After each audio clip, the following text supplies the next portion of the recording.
Hello and welcome, or welcome back to some of you, to the April edition of Chi Talks. Today's April 11th, 2019. I'm your host, Vicki Delajoyo, and today's guest is Steve Geis, who will be talking about Qigong and philosophy and intellectual adventure. Love that title. I'm going to be introducing Steve to you in just a couple of minutes, but before I do, I want to be sure that if you are new to the series, you get a sense of what it is, who we are, and how you might choose to participate if you're interested. Chi Talks is a free monthly program of virtual classes, and it airs every second Thursday of the month. We're sponsored by the National Qigong Association, the NQA, which is a member organization offering education and community building, as well as scientific research about Qigong. The NQA sponsors national, regional, and local conferences and events, live events, including one coming up this summer in Rochester, Minnesota. I'll be talking about that in a little while. And our membership includes professional teachers who make up the guests of Chi Talks, as well as Qigong healers, as well as the general public.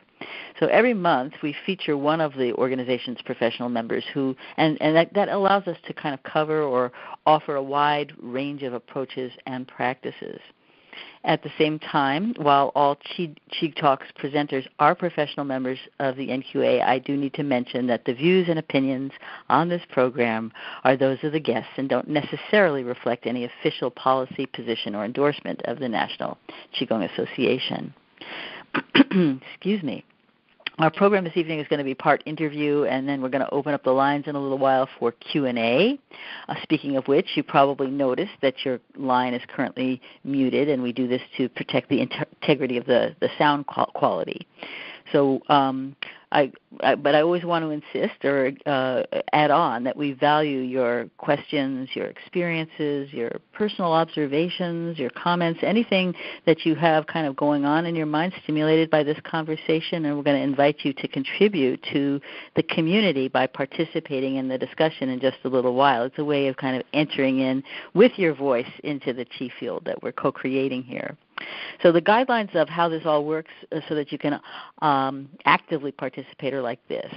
The first way, and this is again when we're going to be opening the lines in a little while, but the first way that you'll be able to participate is while we're talking, while Steve and I are talking, you might find that something pops into your mind, or you have a question or a comment or an experience that you want to share. You can let us know that by pressing *6 on your phone. And I will be able to unmute you when we get to the Q&A part of the session, which is in a little while. So you just press *6. I think that and somebody, I need to ask one of you at some point to verify for me. I believe after you press *6, they'll also ask you to press 1. And anyway, that'll save your place on a queue so that when we come to the point where we're opening up the lines, you'll be kind of in a first come, first served type of situation. And the other way that you can participate is if you send an email to Chi Talks, and that's QITALKS @nqa.org. And I'll be on the lookout for your email, and I can ask your question for you. I always want to encourage you, if you are somebody who's particularly shy or for some reason you don't want to have your name acknowledged, do mention that in the email, because otherwise I will say your name and ask Steve your question for you. So any and all questions and thoughts are welcome, so please find a way to participate. For me, that's always what makes Chi Talk so rich, is that it becomes a circle instead of just two people talking. So now I'd like to introduce our guest speaker, Steve Geis. He's a PhD, a professor of philosophy at the University of Tampa. He's a graduate of Ken Cohen's Qigong teacher training program and an instructor in the Universal Healing Tao Qigong system of Montauk Chia, who will, by the way, be our guest in June. He's also a 500-hour registered yoga teacher. His academic research focuses on the ways in which body practices like Qigong, yoga, meditation, and the martial arts can be seen as embodiments of philosophical ideas and even methods of engaging in philosophical activity. His teaching at the University of Tampa brings these practices into academic philosophy and religious studies classes. So welcome, Steve. I'm really pleased to hear about your work with Qigong and philosophy and how we can think with our bodies and understand reality through movement. Thanks, Vicki. It's a pleasure to be here, and I'm grateful to you for giving me this chance to talk with you. Yes. Well, so let's begin with something pretty obvious, which is how does Qigong relate to the work that you do as a philosophy professor? Yeah. So I'm a philosophy professor at the University of Tampa, and I teach undergraduate philosophy classes, occasionally a course in religious studies.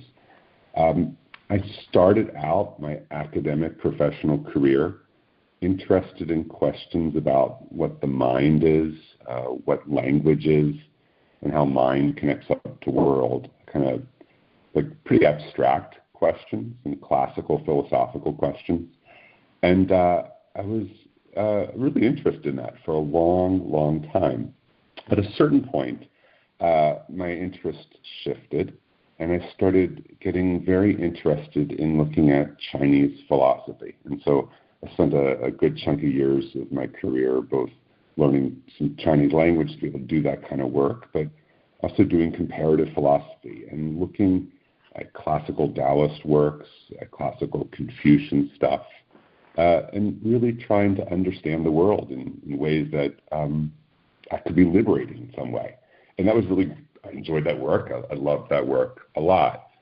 How did you first encounter the philosophy part of this? So you said that you started studying it. Did you come across it in a class, in a course, or some other way, or through practicing Qigong? Well, in a lot of this, for me, my teachers and my influences came from all kinds of places. So sometimes I would find something in a book. Sometimes it would be in a formal academic class, and a lot of times it was just people who crossed my paths or friends, or would be lucky enough to find a teacher. So like way back in graduate school, so this was in the late 90s, some friends were going to a Tai Chi class, and I had never experienced that before. I was interested. I went, and there was a man whose name I wish I knew, but I didn't know at the time enough to pay enough attention to that. But there was a Chinese guy, I guess he was probably in his 60s or 70s, and he was teaching Zhengmanqing style Tai Chi or Tai Chi near Chapel Hill, North Carolina, and he did some Qigong there, and I loved it. And so at the time it felt completely different than the academic work I did. It was sort of just a separate path, and off and on for years I would practice a little bit of Tai Chi with one teacher or another along the way. At some point, what did you love about it? What was it that just made you go a big yes to it? Well, actually, I didn't enjoy it all that much when I was doing it. There was something about it that pulled me to it. I liked the possibility. There seemed to be a possibility of transformation in it. That like something big could change, or that like there'd be a new way of seeing the world, or something like that. But I remember at the time he taught it in a very, what I now recognize as a really traditional way.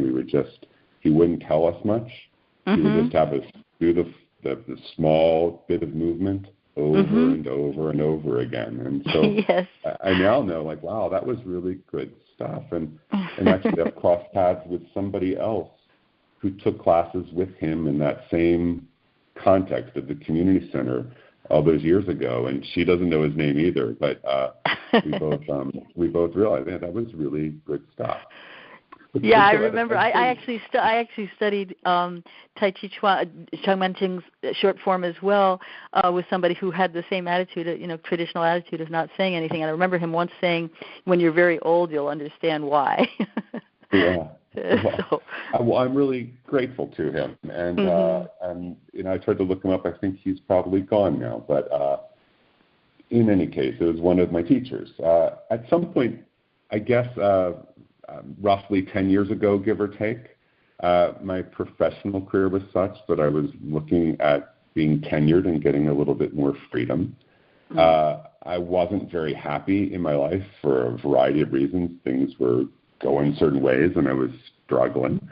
And I sort of had this, both the opportunity and the urge to try to find ways to put it into practice a lot more than I ever had before. Some of the things that I was reading about. So like I would when you say put it into practice, do you mean integrate it into your life so that it wasn't a parallel thing, or do you mean something else? Yeah, that's part of it. Part of it was I would be reading these texts, and I think a lot of people like read the Tao Te Ching or the Zhuangzi or other Taoist texts and see like, wow, this would be a wonderful way to be in the world, and it could be liberating.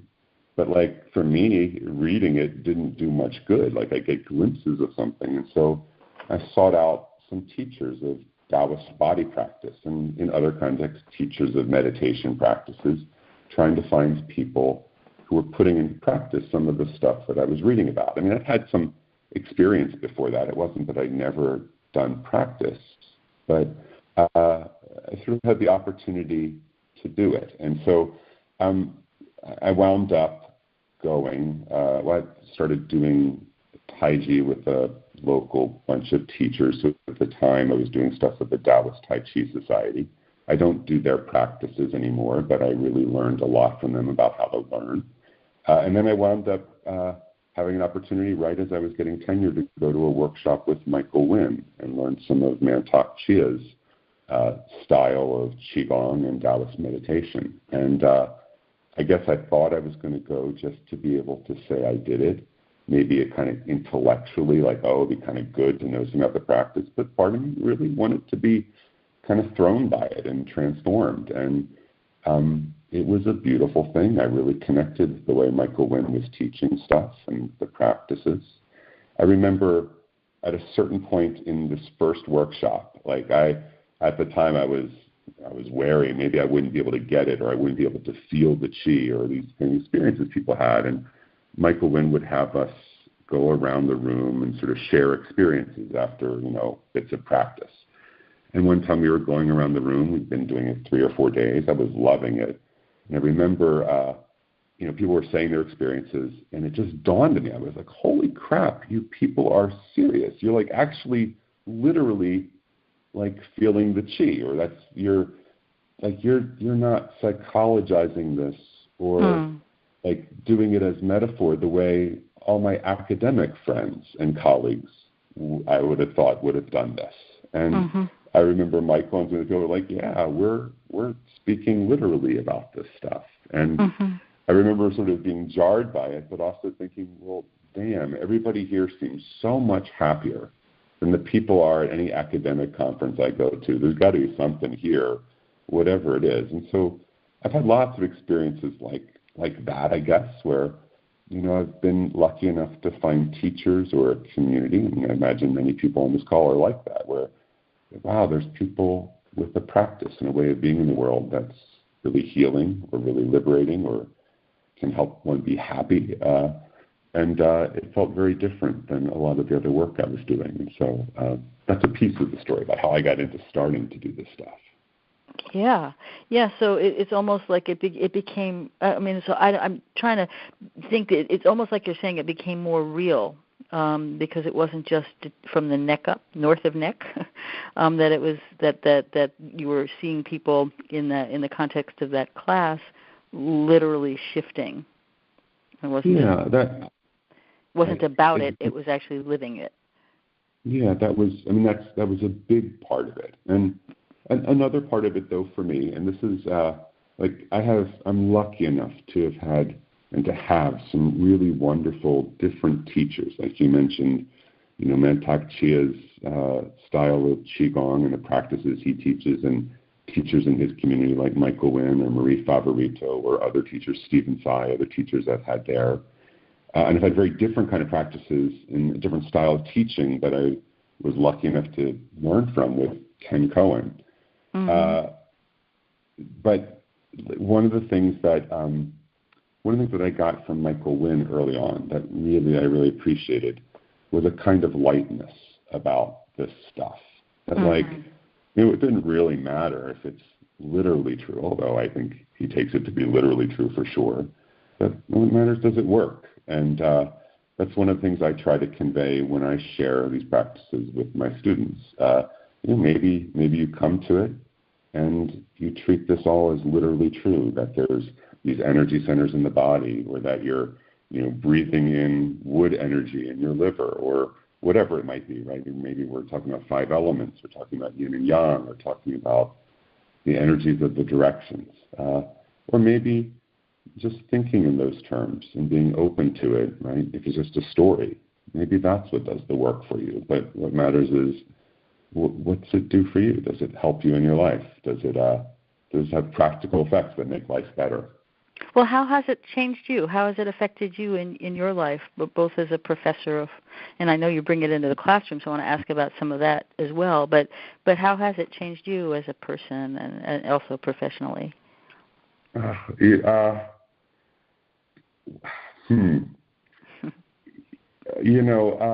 Maybe the people in my life, if they were the ones to say, maybe they could say it better than me. I mean, I know in lots of ways it's helped me when things have been really painful, right? And I'm sure there's people listening to this who felt that with Qigong practice, right? As a kind of healing practice, or as a kind of way to ease emotional pain. It's helped my body, right, and like feel healthier and be healthier. It's kind of grounded me in all kinds of ways. I mean, there's nothing unique I've got to say about like the kinds of effects it's had on me. I'll say maybe it might be easier for me to say like what it's been like to share this with some of my students. Right there, I feel like I could speak maybe with more authority. I feel like I'm not the one to speak with any kind of authority about what's done to me. Right? And it depends. Ask my girlfriend. Ask the people. Who know me that way. But okay. So then, what have you seen with your students? How do they respond to your work? Well, so one of the places, I teach right now, I teach a Qigong class at a local Buddhist community center to a variety of different students. And that's one context I teach in. And I've taught like workshops at yoga studios and whatnot. But one of the main places I get to teach, and it's a little bit unusual, I think, I get to teach at the university. And so at University of Tampa, I teach a handful of courses where these are academic courses. Undergraduates sign up for them for academic credit. And part of the class involves traditional academic work. Like there's some lecture, there's some seminar, we're reading books, we're either doing exams or quizzes or sometimes writing papers. But a lot of the class is doing practice. So like one of my favorite classes to teach there at the University of Tampa is a class that we run in a 2-week session. We have every May and then one every January, where they try to cram an entire semester's worth of academic work into 2 weeks. And so it's basically a little bit like a workshop that's 2 weeks long, where students come 5 days a week. They need 5 hours a day. We spend about 70% of our time doing a variety of Qigong moving forms. We have so I guess maybe 70% of the class time is practice. So we'll do Taoist meditations. We do microcosmic orbit meditation. We do a variety of like seated practices. We do standing meditation. And then a handful of forms, like we'll just do Qigong forms, like moving forms. And I usually get students in there who, most of my students have no idea what Qigong is. They sign up for it because we call the class Chinese yoga and meditation, because none of them know. I mean, Qigong is just not a word in that community that people know what it is. So if we call it Chinese yoga, they'll show up. Right. And most of those students are there initially because they need to get 4 credits, and they think it's going to be really easy and a blow-off class. And I get them moving. And I tell them, I'm not going to tell you too much about what we're going to do. Here's some basic safety stuff. You got to take care of your body. If we sort of do something that doesn't feel right, you stop at any point. But then I just jump right in and have them do practices. One of the forms we do early on is a form called God's Playing in the Cauldron of Original Qi. It's one I learned from Michael Wim that is, as I understand it, a variation of a form that Bruce Kumar Francis teaches. And I've not had the opportunity to work with Bruce Kumar Francis, but I know this is connected to something he teaches. And as Michael Wim taught it, and as I teach it, it's got all of this Taoist inner alchemy stuff in it. And but it's fun, and the students laugh, and we take it lightly. But they wind up doing this practice, and then we take a break, and they're kind of trying to make sense of what just happened to them. Right? Their bodies feel good. It's kind of fun, kind of weird. And over 2 weeks, I get to take them pretty deep into some of the practices my teachers have shared with me. And do you have a story or a image or something that pops up of a particular of a student going through some kind of particular change in during that 2-week intensive, where you saw one person had a particular breakthrough or a particular recognition that stands out for you? It comes in different ways in that context, and there, like, one of the things about that context is I'm giving them a grade. So it's an unusual way to teach Qigong. Right. It's not the way I learned it for most of my teachers, I imagine most of us, right? There's this academic structure in place. So, and so, like, there's some, like, distance there in terms of what the students are going to share. But students will come to me and, you know, they'll tell me things about, like, oh, this has really helped them. They've been, you know, really struggling with something in their personal life, and this just helped calm them down, like things like that. Mm-hmm. I had a student at one point, about halfway through the class, tell me that he had been practicing on his own at night, and he was making flames move on a candle across the room. And in that particular case, I wasn't sure what to make of what he was describing, but he was somebody who was exploring it for sure, in a very visceral way that meant something to him. Mm-hmm. I often have students come back later, and they'll kind of quietly sort of indicate, oh yeah, they've been still doing this one practice that landed with them, and it really helps. And those are the ways in that context that students will share with me what they've gotten out of it. And, you know, that seems like, I mean, it's been a long time since I've been in school. Or I mean, I used to teach in a university also, but that somebody coming to you and saying that they're still working with some of the things that they learned in an intensive seems like it's a little unusual, right? I mean, there's not a lot of times with academic type of classes, they come in and they go, and they, you know, they may carry something forward, but it's not something that they would bring forward as a practice. So that seems like it might be very validating to you around what it is that you're sharing with people. Yeah, you know, I'm grateful when they share that with me. I had a colleague, this is an academic colleague, many years ago when I was first starting to teach, not Qigong, but just academic philosophy, who she told me, you know, never judge a course by how it goes in one day, but sort of judge it by the end, like what the experience has been like for the students. And I don't remember if she indicated this, but I took that to mean a lot of times also you can't judge it by what happens at the end of the class, it's what happens down the road. And, you know, I know with my students, I know my path into a lot of these practices, whether it's a meditation practice or a Qigong form or yoga or whatever it might be. It comes in fits and starts sometimes, or at least that's how it was for the first bunch of years for me. And so maybe somebody comes and they learn the stuff and they walk away and whatever they think about it there, but maybe it plants a seed that down the road when they need it, whether they remember that particular practice or they remember, oh, that's a kind of thing that I can go back to and seek out a new teacher. Right? Some of it's like that. But then sometimes, right, a student tells me, I've been doing this form with this little practice we did every day, and it landed with me. And that's wonderful. You know, it's something I got from my teachers, and they've taken up themselves. Yeah. How do your colleagues at the university or other academic, you know, professional academics, how do they respond, or how do you talk about your work with Qi and meditation and contemplative practices, that kind of thing? How do they respond to that? It depends on the group. So in academic philosophy, a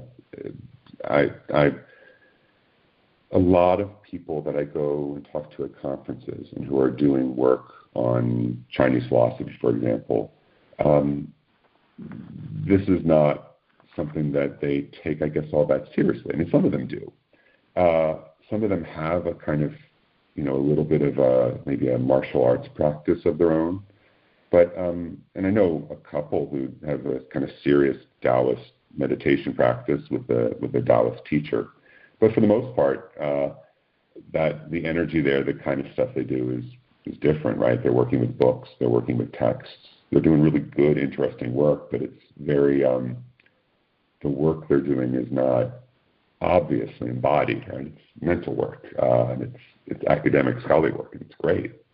But I've found ways, right? There's more outside of philosophy or in certain areas of philosophy. There's a lot of academics who are working on questions about embodiment, and sometimes those are questions about how we theorize cognition, or people doing work in cognitive science who are trying to think and explore in really interesting ways the way in which the body is relevant to the brain and the mind and to thinking about the world.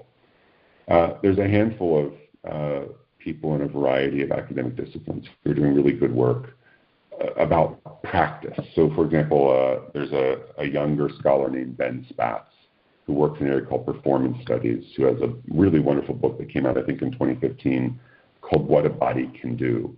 And he's interested in performance, like theater performance and yoga, and the way in which we can really treat that as a way of knowing about the world. And he does really wonderful work. It's not so much on Qigong, but it's in these kinds of areas. And so there's people doing really interesting academic work on embodiment, sometimes on embodied practices. There's a lot of scholars working on what's now called martial arts studies. We're doing really interesting work looking at martial arts. I think there's an opportunity. There's stuff to be written about Qigong in particular and the kinds of body practices, the kinds of movements that happen there. There's also people doing contemplative studies now, and people working, especially a lot of that work is done on Buddhist practices and understanding, trying to find ways of understanding Buddhist meditation. But I'm trying to start doing some work on Chinese Qigong practices that brings it into conversation with academics more broadly. It's like a whole new branch developing, is what I'm hearing. That's based on embodiment or energetic practices that's developing within the world of academics, and that's really an interesting new development. I don't want to make it seem like I'm the only one doing this stuff, right? There's a lot of people out there. There's Richard Schusterman is doing really wonderful work on what he calls somasthetics, like trying to find ways of being in the body with meditation and to theorize about that. And there's lots of stuff that people are doing, but I think there's not been much done specifically on Qigong. And some of the practices that I do in my daily life that are the ones that really grab me are ones looking at the world through the lens of Chinese 5 elements. They're seeing the world through the lens of wood and fire and metal and earth, and seeing the directions as being connected up to us. These kinds of things. I mean, this is stuff that if I were to say in academic context in this way, it's I'm kind of off the wall. But I take it when I'm talking with my Qigong friends and with my teachers and other practitioners. A lot of them, they feel it. They've had that kind of experience of working with practices that are intended to bring you into touch with, say, the water elements in your kidneys, and to release sort of negative emotions associated with that, like that kind of stuff. Well, I think I want to open this up to Q&A, if that's okay with you. So, folks, if you press *6, so I can see that you're wanting to speak, I can unmute you. So please press *6 and tell us if you have any experience in this realm. Or questions, and I see Dennis, you're here. Dennis? Oh, yes. Yes. Hi. Thank you. Thank you very much. It's very interesting discussion. But the description of the talk, there's one comment I'd like you to comment on. The practices of Qigong are much closer to thinking the big thoughts of philosophy than they might at first seem. Do you use specific Qigong movements to relate to philosophical concepts and thoughts, or can you just discuss a little more how you explain that? Yeah, thank you, Dennis. So here's a specific example. So I'll start with my academic classes first. So I'll teach students about traditional Chinese views of the world. And one of the things we'll talk about, as we mentioned a moment ago, is one traditional Chinese way of thinking about reality is to see it divided up into the 5 elements or the 5 phases, right? These 5 fundamental forces. And we can teach the students this. We can map out on the board the relationship between the elements, right? So I imagine, right, many people on this call are familiar with this, right? So in that vision of the world, there's wood energy that's connected with one's liver, that's connected with the negative emotion of anger, that the wood energy gives rise to fire energy. And the fire energy is connected perhaps with impatience, or it's perhaps with the heart or the color red, and that gives rise to earth, right? These very intricate connections. And for a lot of students, and I think also for me, it can be an interesting puzzle, but it can be hard to take that seriously if one starts at it with, say, a worldview that's been informed by contemporary physics and chemistry. So my students will learn this stuff. They can memorize the details. They can ask interesting questions about how this traditional Chinese correlative cosmology relates to the stuff that they learn or the way they see the world through the lens of contemporary science. And we can have interesting conversations.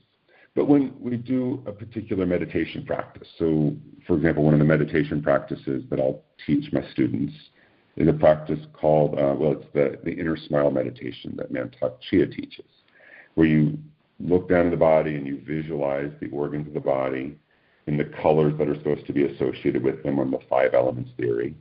And you can do this in ways that sort of add in the other elements, the other pieces of that puzzle, right? So you can see your heart in red and connected with the south and the energy of the summertime, and the lungs connected with metal and the energy of the west, and all that kind of stuff.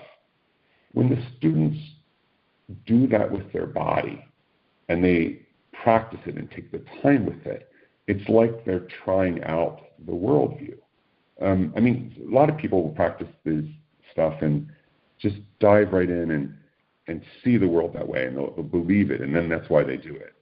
But I think for a lot of my students, and this is, I guess, part of my experience, it was trying out the practice that gave me the opportunity to sort of see, does this stuff make any sense?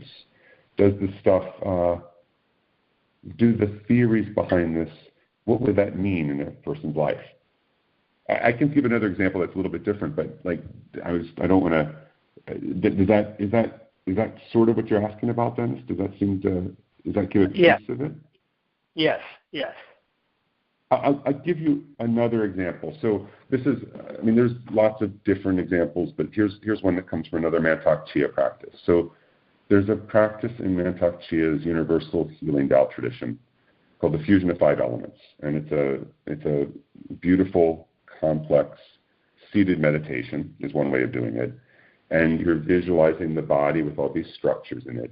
And at one part of the practice, one imagines green light from one's liver collecting at a point on the right side of one's body. And one imagines white light from the lungs collecting at a point in the body on the left. And then one imagines the light coming together and swirling in a Bagua symbol. It's this particular kind of beautiful, intricate visualization. That's like one part of it. When I was doing that, when I was learning that practice from Marie Favorito, I think it was back, so the first time I did it was in 2011 or 2012. I think it was 2011. I was also thinking about all of the structure behind this. I was thinking of it intellectually, but also doing the practice, as I imagine a lot of people doing it do. And at a certain point, nobody, I think, quite said this, but it struck me, symbolically, what we're doing here is, in the 5 phases worldview, we're taking the metal element, which is connected with sadness, and we're combining it with the wood element, which is connected with anger, and we're mixing them and balancing them, right? We're mixing the sadness and the anger to balance those. And it struck me at that moment really profoundly, here's a worldview that sees anger and sadness as polar opposites. And it happened to be at a time in my life when I was experiencing a lot of grief and also anger. And it struck me both viscerally as a really helpful and healing thing to do. But I don't think I would have been able to see that if I had just read it in a book, right? Or thought it through and could think it through in my mind, right?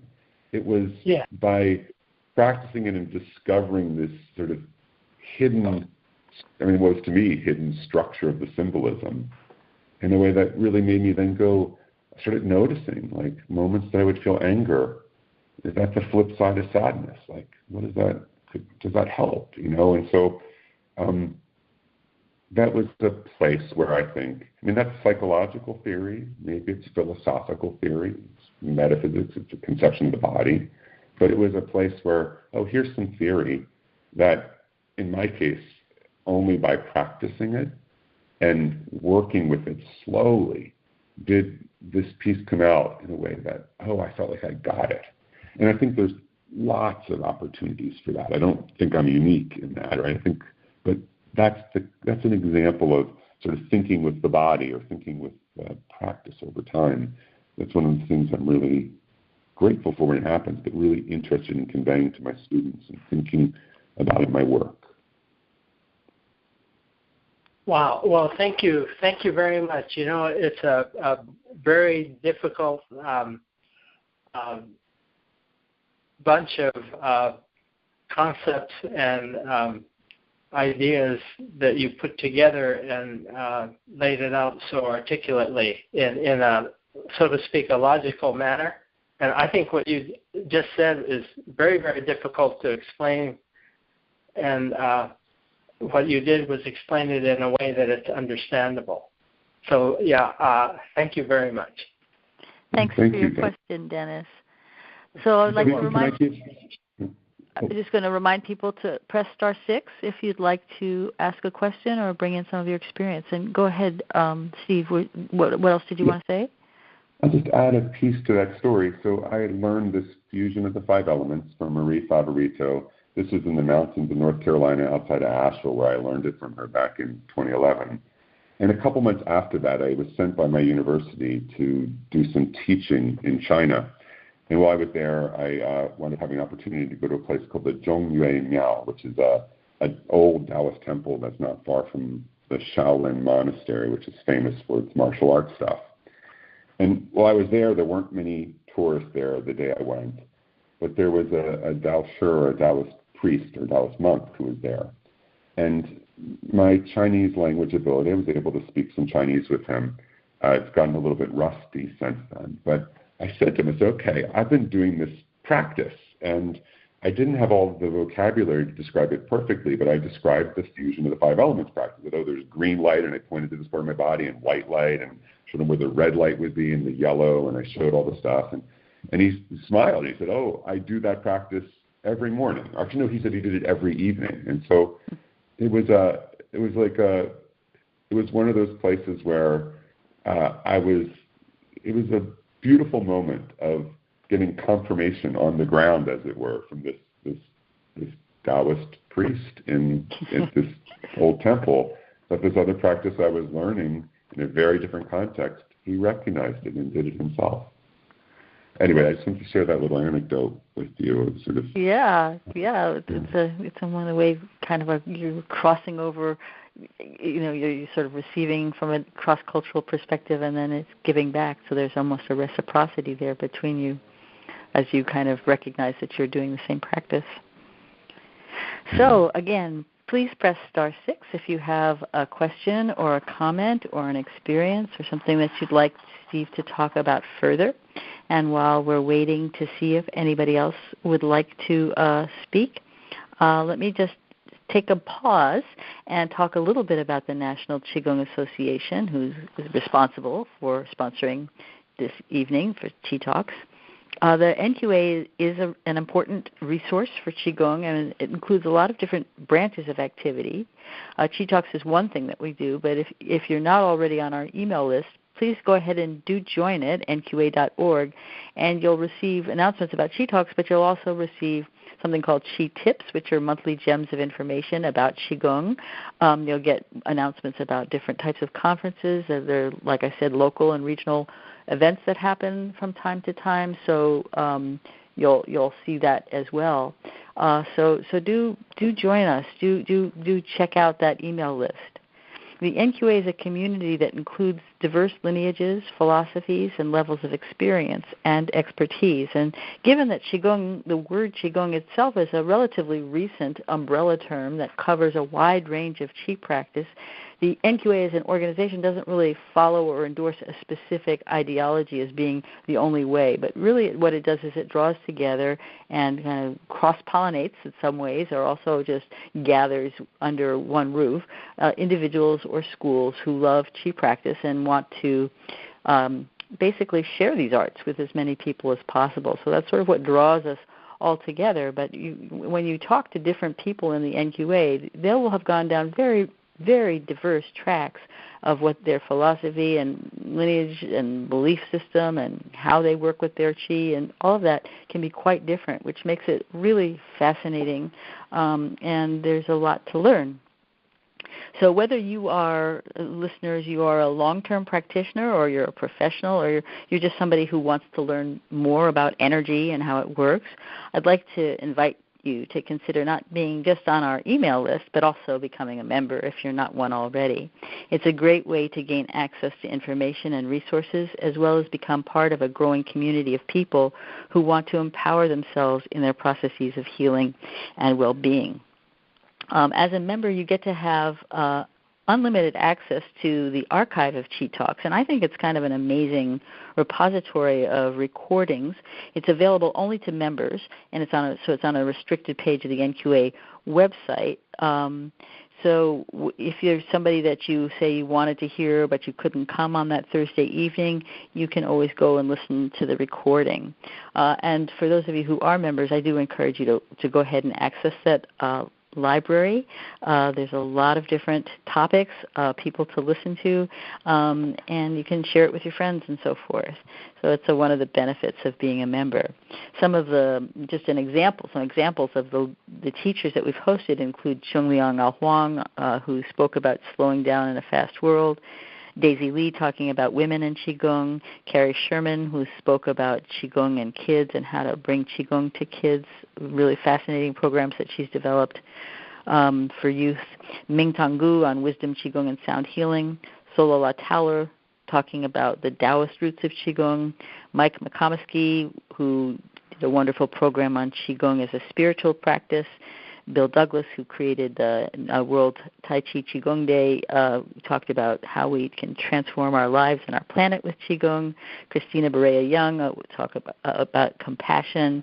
Kathy Levick on inclusive exercises for people with dementia, developmental disabilities, and cognitive impairment. There's lots and lots of very popular teachers, including Mark Reinhard, Ted Sibick, Mark Johnson, Bill Douglas, Michael Wynn, Bernard Shannon, Lee Holden, James McRitchie, Brother Bernard Seif, many more. So it's several years worth of recordings. Check out and just sort of run down. You can run your finger down and see which topic pops out for you, and go ahead and check it out.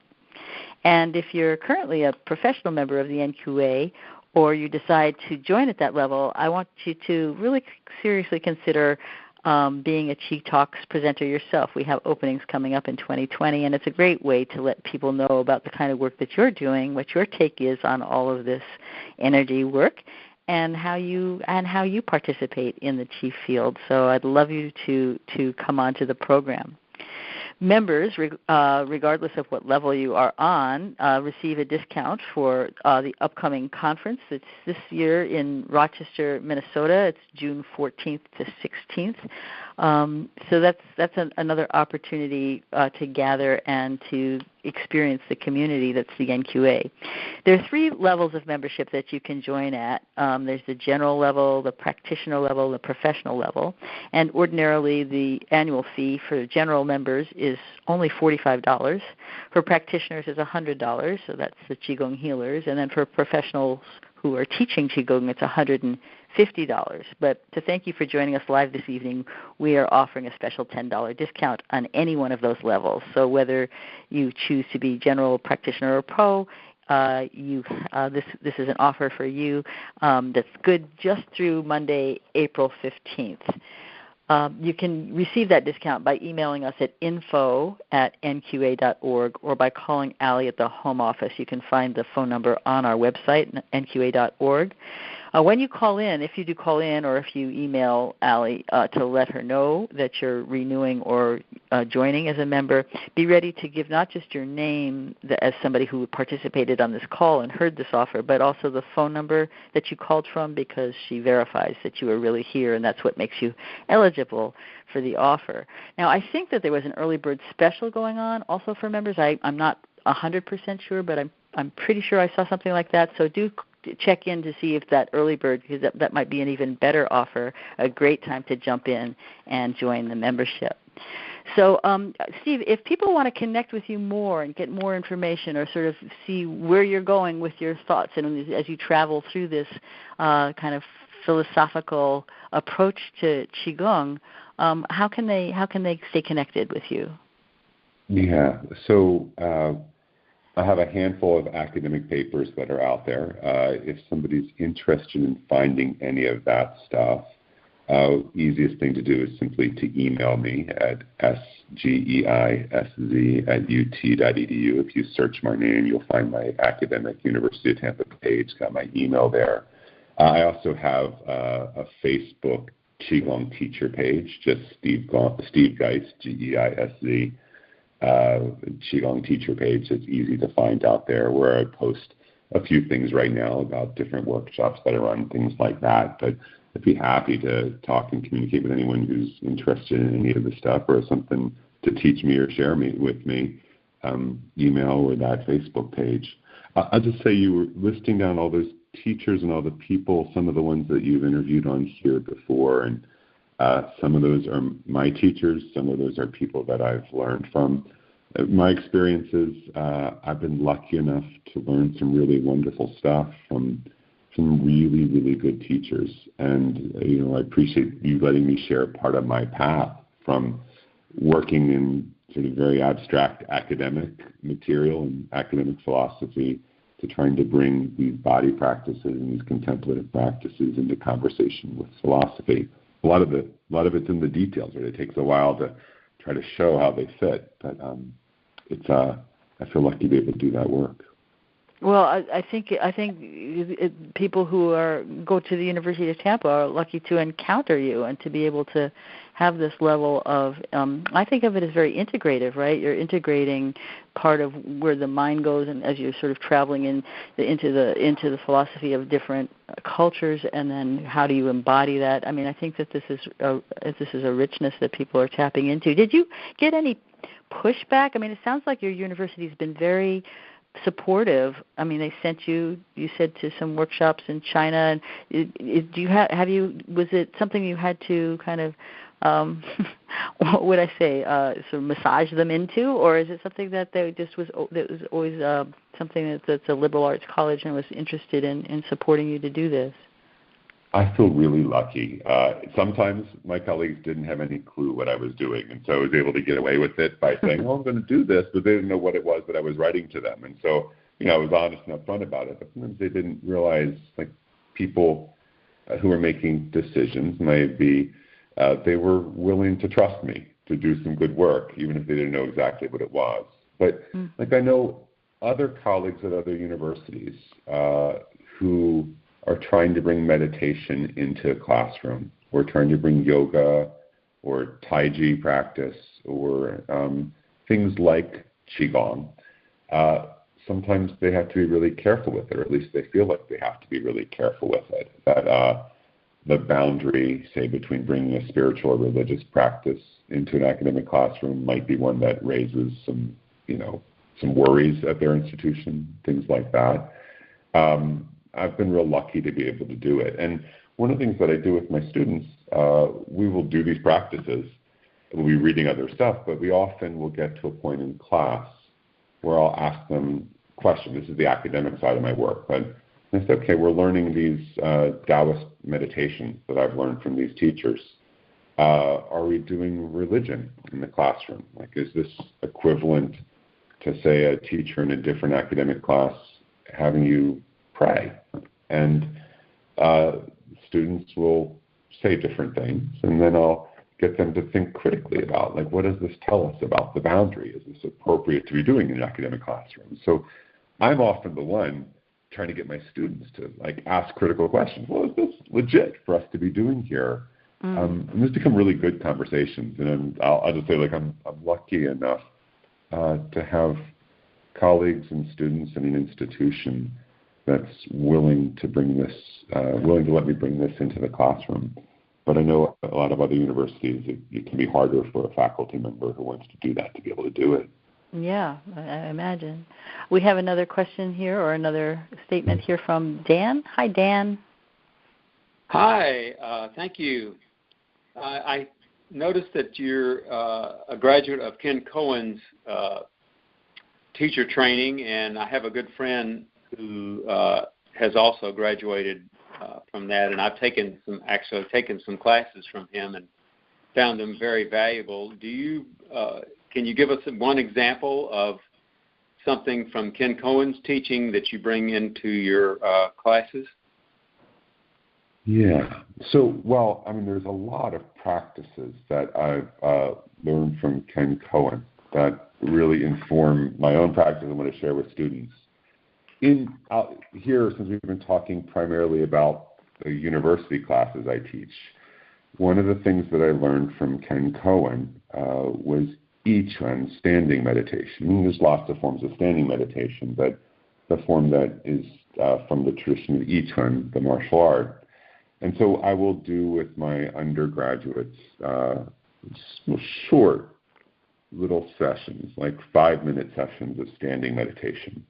And for undergraduate students, not all of them are 18 to 22-year-olds, but many of them are in their late teens or early 20s. Some of them take to it really easily, and some of them are just loathe it at first. They'll say, well, I can't stand still for more than a few seconds. And so there's one thing, right? We'll practice that. Another thing that's a little bit different, one of the things I learned from Ken Cohen was some practices of I Ching divination, Book of Changes, working with the Book of Changes and styles of doing that. And I'll do that in class with the students. We'll as an academic class, we'll learn how to consult the I Ching, and then we'll ask critical questions. Well, what does this mean? Do we take this seriously? Do we not? And there, all I convey to the students is it doesn't matter what I'm believing about it, other than I'll tell you I think this is a valuable practice to engage with. Right? That's the attitude I take there with that. Okay, and so how do you determine a grade on something like that? Well, that's so for those classes, what I'll often do is we'll have traditional tests where I'm testing students on did they get the basic information. They'll write down stuff, or in some of the classes where I bring body practices, they'll have a paper. For the body practices, I don't test them on whether they can perform it beautifully, and I often will have students whose bodies just won't do it. Right, we have to modify it for their bodies.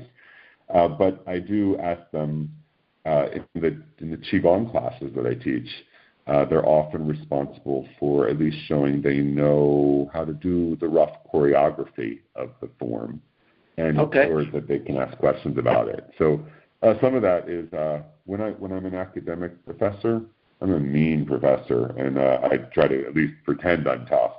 But when we're doing the body practices, I have to create a safe space for the students to be able to feel comfortable doing things that might make them feel vulnerable. And I try to give them just a grade there that's based on did they show up and try earnestly. Great. Thank you. Well, it's nice to meet or to talk to somebody who's also learned from Ken Cohen. So nice to talk to you, Dan. Thanks, Dan. Again, if anybody has anything else they want to ask or contribute, *6 is what you need to press, and we'll unmute you. So what do you think is the essence of what you want people to know here, Steve? What feels like it's most important for people to understand about? Oh, wait! Before I ask that question, we do have one other person here. So Deborah. Hi, Steve. This is Debbie Mites. How are you? Hey, Debbie. How are you doing? I am great. A fellow so traveler great to hear from, you on the talk from all over. Well, it was so nice to hear you talk about the fusion class that we were in together back in 2011. And Debbie, just for everyone, Debbie Mites is a teacher. I'm sorry, Debbie. I just want to make sure everyone knows, like, you're a teacher and you're doing, as I saw, you're doing workshops now of your own, right? You're doing all kinds of interesting stuff. Mm-hmm. Yes, I'm primarily teaching the Taoist Tantra approaches to basically the transmutation of Jing Qi into Qi and Shen, and how sexual energy is useful for spiritual enlightenment. So, yes, thanks for asking about that. I was just curious. I know that you just finished your training with Ken Cohen, and I'm curious to know how that work has affected you and how it differs from what we've learned with the Universal Healing Tao teachings and practices. Yeah. Well, like I mentioned a little bit earlier, I feel really lucky to have very different kinds of teachers. And so, so with Ken Cohen, he has an encyclopedic knowledge of so many different practices. And there's parts of the tradition and certain kinds of respect for tradition and for lineage and teachers that he conveyed in ways that, at least to me, it landed with me really strongly from Ken Cohen in ways that maybe I didn't get as strongly from other teachers. I got different things from different teachers. There's also a kind of modeling of precision and really appreciating getting the details exactly right as a way of honoring the teachers and the tradition. It's one of the things I learned from Ken Cohen, in addition to like particular forms that are quite different than others. With other teachers, the emphasis is different, right? So some of the teachers that we've had together, I don't know if you would say the same thing about them, but there's ones where the emphasis isn't so much on precise body positionings, right? It's on feeling a certain kind of thing, and in other ones there's a different rhythm to it, right? And so, like, learning just from the person what they have to share, and some of that obviously is what I'm ready to learn from a particular teacher, right? Maybe I could have learned, like this one thing I just mentioned about respect for the tradition, from any one of my teachers in the same way, but when I learned it from Ken Cohen, it hit me in a particular way that it landed with me. That's a bit of my answer, I guess. Mm-hmm. Great. Well, I really took to heart what you said about how the practice teaches you so much in itself, how much you learn just by doing the practice and embodying that energy. Yeah. There's a concept called sadhana, right? That maybe maybe everyone on this call is familiar with, or maybe not. But when I was doing yoga training at the Kripalu Center in Massachusetts a couple years ago, we would do every morning. We would do our sadhana, our sequence of yoga, pranayama, and asana every morning and every afternoon. And that concept of a sadhana meaning something like a ritualized practice that one does in pretty much the same way every day and shows up to it. And one of the things that one of the teachers there shared with us, this is one of the Kripalu teachers, is that the thing about a sadhana, if it's the same practice every day and you notice it feels different each time you show up to it, what the difference is in you, right? The sadhana is this, among other things, a technology that lets you observe what's going on in yourself. And I think that kind of concept is something that I use that to think about all these practices, right? I learn a Qigong form. Sometimes I don't like it the first 10 times through, or sometimes I really love it at first. But It's only after submitting to the practice for a long time that I get the opportunity to start learning something from it about me, about the practice, about whatever there.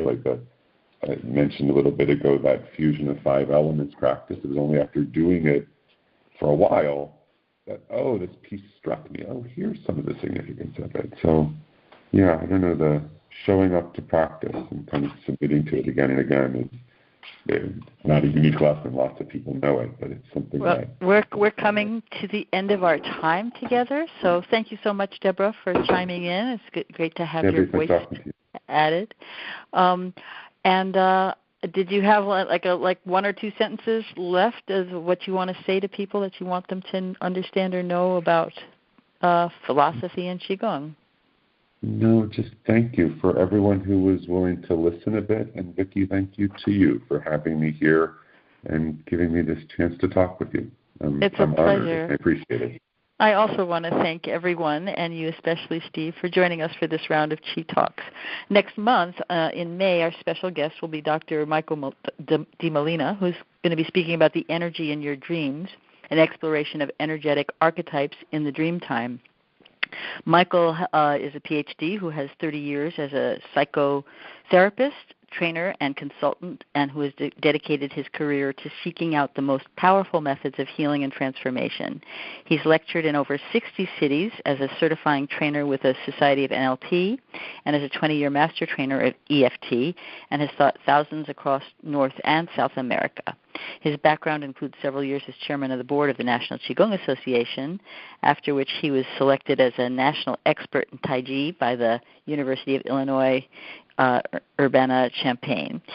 He's the founder and director of Wisdom Traditions, an integrative wellness center in Alaska, and is most interested in exploring the areas in which ancient wisdom meets modern discovery, the place where science and spirit are one. So another amazing presenter coming up on May 9th. Be sure to jot it down in your calendar so that you remember to join us for another inspiring program of Chi Talk. So thanks again to you, Steve, and to all of you who've stayed on the line. And until next time, be well and let the Chi flow. Bye-bye.